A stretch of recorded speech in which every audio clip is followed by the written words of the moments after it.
The focus will be from 1 Timothy chapter 3, verses 14 to 16. I would invite you to follow along with me as I read aloud these words that were written by the Apostle Paul to a young pastor in the context of local church ministry in the city of Ephesus. And he writes these words: I hope to come to you soon, but I am writing these things to you so that, if I delay, you may know how one ought to behave in the household of God, which is the church of the living God, a pillar and buttress of the truth. Great indeed, we confess, is the mystery of godliness. He was manifested in the flesh, vindicated by the Spirit, seen by angels, proclaimed among the nations, believed on in the world, taken up in glory. I remember walking into a massive cathedral in Cologne, Germany. And I remember walking into this cathedral, and I felt as if, in many ways, I was trying to enter a ride at Disney World in the middle of the summer. I mean, the crowds were enormous. As I was making my way into the doors of this massive cathedral with grand architecture, I just saw all of these people, and later I would learn that this cathedral is the largest tourist attraction in all of Germany. Some 6 million people actually visit this cathedral every year, some 20,000 people every single day. And I wanted to know why all of these people were wanting to get inside this building. I made my way in and I saw the typical box of where people were dropping money, and people were lighting candles over here and praying to statues over here. And I sort of weaved my way through this cathedral. And I came to the front, and there was a barrier in the front that would prevent you from getting too close. But front and center was this massive box, this golden box. And when I asked someone what was the box for, they said, "So you don't know?" And I said, "No." They said, "Well, in that box are the bones of the 3 wise men who came to visit Jesus." And I looked around at all of the people, and I could see the people worshiping. But it was vain worship, it was empty worship, it was idolatrous. And my heart broke as I could see the people so confused. I walked out of that cathedral, although so beautiful, the architecture was stunning. Very discouraged with what was happening on the inside of that building. As I thought about that over the next several weeks, as I made my way home, I thought, my heart broke to see the idolatrous worship there in Cologne, Germany. Then I started thinking about our own context. The sacred cows that we raise up in the life of our local churches. Sometimes it's empty worship. Sometimes the worship is misplaced. Sometimes the focus of the worship it's not on the right thing. In fact, it's not even focused on God at all. It's on man-centered things, on pragmatics or some other thing that has robbed God of His worship. As I thought about that, as I was preparing for this very assignment to preach in this opening sermon at the 2020 G3, I thought we need to ask ourselves an honest question: what is worship? As we survey the history of the word that we have here in English, we think in terms of the way it was used. It's been used in a variety of different ways. From night to win worship by their feats of arms, to the old English prayer book, where the groom tells his bride, "With my body I thee worship." It goes without saying that the term worship has been employed in a variety of contexts throughout time. The antiquarian English term has carried the idea of worthiness or the worthship of the object or person in reference. But it's not the English term that we're most interested in today. It's the term that we find in Holy Scripture. And all throughout the New Testament, we see a couple of primary terms that are used to talk about the subject of worship. You'll see the word proskuneo, and you'll see the term latria. One is typically focused on and being translated as worship, and the other is often translated as service or to serve. We see numerous times, we see these words used over and over again to point to the idea of worshiping God. Proskuneo actually has the idea of having complete dependence or submission to a higher authority. In other words, to fall down before, to bow in honor of, to worship. And as we think about this very letter here, 1 Timothy, we think about the way that Paul is writing here to his son in the faith. We think about the goal. We think about the purpose of a letter. When you're studying the Bible, you need to be thinking about that, asking why was this letter written in the first place? And so we think about the fact that Paul is writing this letter to Timothy as he was pastoring the church in the city of Ephesus. Paul had served in a pastoral role for some 3 years, this very church. You can see in Acts chapter 20, you can see Paul's deep affection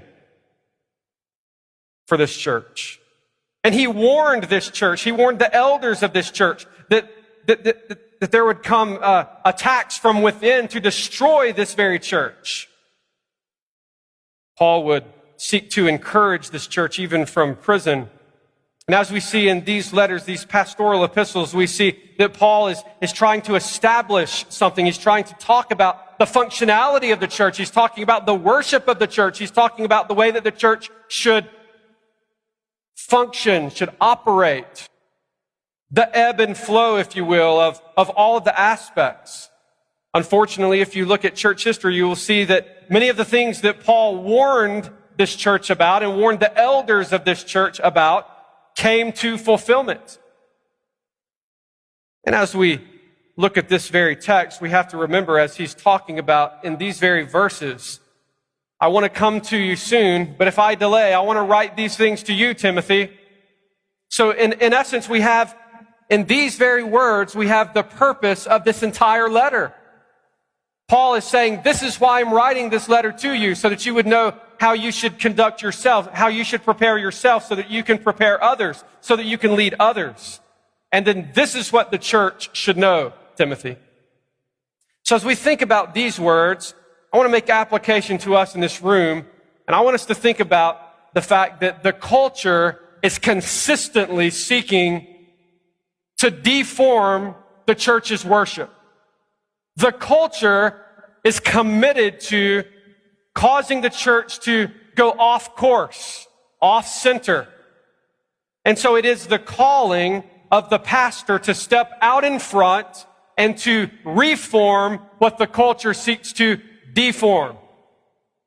And so, as we look at this passage in verses 14 and 15, I want us to see, first of all, I want us to see the reformed pastoral oversight that was necessary. The reformed pastoral oversight that was necessary. In verse 14, Paul writes these words, I hope to come to you soon, but I am writing these things to you. We see the pastor's responsibility is named and is very obvious here in verse 14. Paul says, I'm writing these things to you, Timothy. It is the pastor's job to protect the church's worship. The elders of the church are not to hold some sort of, meeting at the end of a Lord's Day and ask for a survey to see what the church wants to do. It is the elder's responsibility to protect, to guard, to safeguard the worship of the local church. That is the responsibility. You see in his second letter to Timothy, in 2 Timothy 3, 16 and 17, you find these words, all scripture is breathed out by God and profitable for teaching, for reproof, for correction, and for training in righteousness. In other words, there's a time when the church needs to experience this reproof, this reproval process. But second of all, in verse number 15, you see the deforming effects of culture. Notice at the very beginning of verse number 15, if I delay, it says, I'm writing these things to you so that if I delay in coming to you, you may know how one ought to behave in the household of God. The term behave here, or behavior, comes from a Greek term that literally means to conduct oneself in a specific manner. Again, it's a reference here to the functionality of the church, which would have involved all sorts of things. It would have involved the functionality of the church's relationships. It would have involved the way that the church worships. Is it orderly or is it disorderly?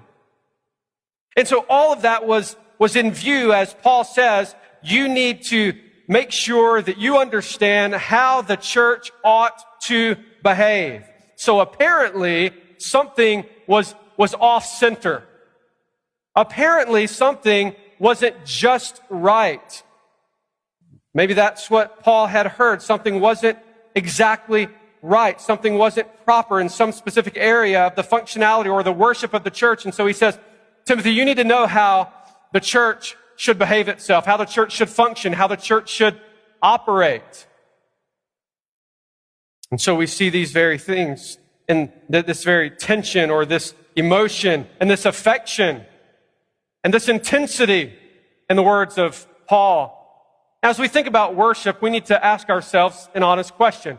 Does God regulate the worship of His church? And the answer is yes. Because you see, Paul says to Timothy, you need to know how one ought to behave in the household of God, which implies the fact that God is the one who is regulating the boundaries of the church's functionality, which would involve worship.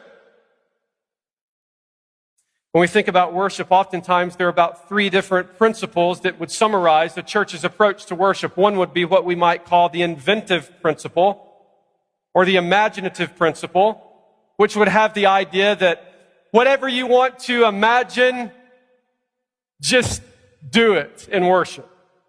And this is how you get to all sorts of churches having indoor fireworks and pastors approaching the pulpit on zip lines and all sorts of crazy things.